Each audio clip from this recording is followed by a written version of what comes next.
It's going to be very interesting to hear the opinions and the perspectives around the Black Bay Ceramic, because this watch is impressive. In fact, I'll go so far to say that I believe it to be one of the most impressive releases by Tudor this year. The brief cliff notes is you're getting a new material for the case, a slightly updated design, a new movement for a very good price. And the way I see it, the way it has been presented, very much like how the Gilt Dial 58 set the standard, became the archetype of what this watch is. I believe this new generation shows us where the development is going. It stands as the next stage, the prototypical phase of how the Black Bay 58 will evolve. And that to me is fascinating, especially how we are seeing these procedurally generated 58s that are being made in a new format every single week. This one at least feels a lot more special. Of course, you could just sit back and say it's another Black Bay. In fact, that was my first opinion, my initial thought. But introspection is important. Before discussing those specifics in more detail, first off, let's first address the month leading up to the release of this watch. Some small controversy, we could say. Tudor on their Instagram page announced a partnership that they were going to be doing with Marine Nationale. Some eagle-eyed viewers had actually saved the story, so I'm featuring that on the screen now for you to see.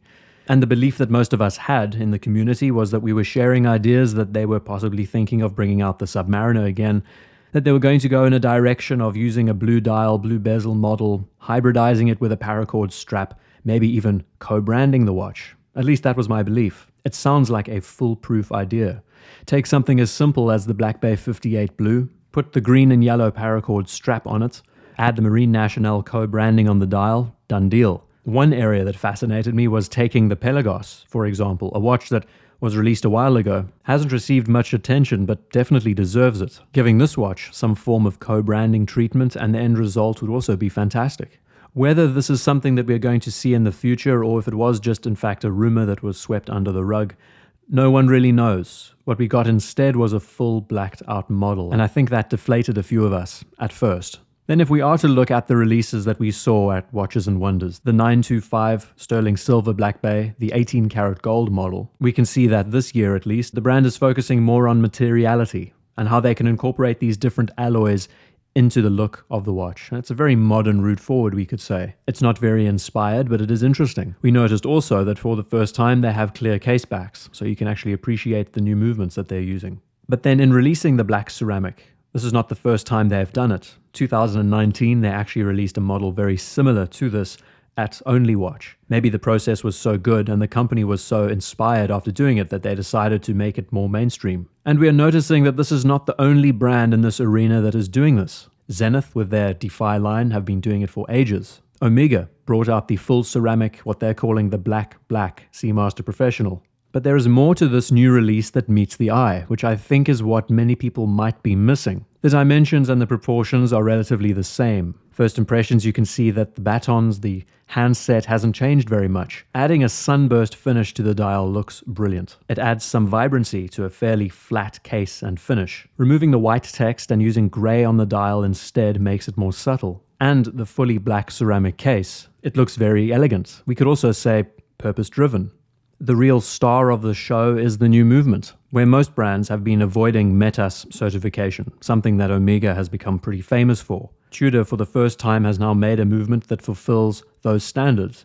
+2, -2 seconds accurate, has to be completely amagnetic. This new caliber has to fulfill all of the requirements for a top chronometer specification, and it's impressive. That alone is something worth attention. The clear caseback now makes more sense because we can appreciate the movement, which looks very modern, hybridized, we could say. There's some good components to look at. You notice that across these specifications, we can see a more creative endeavor is happening here. And the best part of all, considering that you're getting an entirely ceramic case material, a more vibrant but minimalist looking dial, clear caseback, new movement, proper chronometer specifications, is a watch that's basically half the price of its ceramic cased competitors. And that is where a brand can take advantage, undercutting their competition by producing an equal to or better than movement and final product that'll be easily attainable for a lot more people with a less polarizing design. Not only creatively is this watch interesting, but from a business perspective, it all makes sense. And after a long time, for once,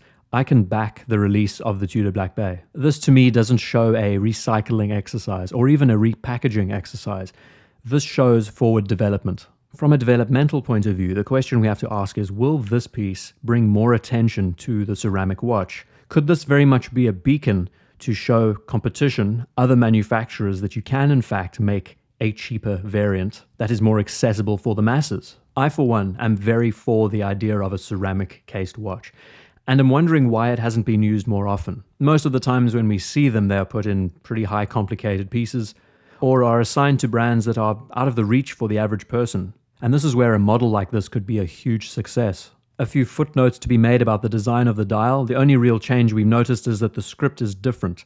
No longer do we have so much script at the base of it. I do find it a bit perplexing that they used Black Bay as the top title, and I guess they did it to just fill up the space. They could have put the depth rating there instead. Most of us at this point know that it is a Tudor Black Bay. As for the Master Chronometer certified, I feel that encroaches into Omega's territory because that's always been their thing. I'm wondering if there is going to be an issue surrounding that. Personally, I think the Minimalist route would have been a bit better, taking as much text off the dial as possible, still keeping to those color tones which I think work very nicely with the handset and the bezel batons and numerals. The take home from this is that I am excited to talk about the Tudor Black Bay, something that I haven't been for a while. I think everything about this watch works. It's been packaged so well, it's been considered, the movement has been well regulated, and the best part of all is that the brand is thinking about the customer and the market that they are going to be selling it to. No longer are we seeing a PVD cased watch, DLC coatings, we are seeing the first official ceramic model, and this is the best way you could introduce something like this. Show it off with a bang, give it the full specification run, and firmly establish the idea that this is the direction that Tudor is going to be going in the future. I love it.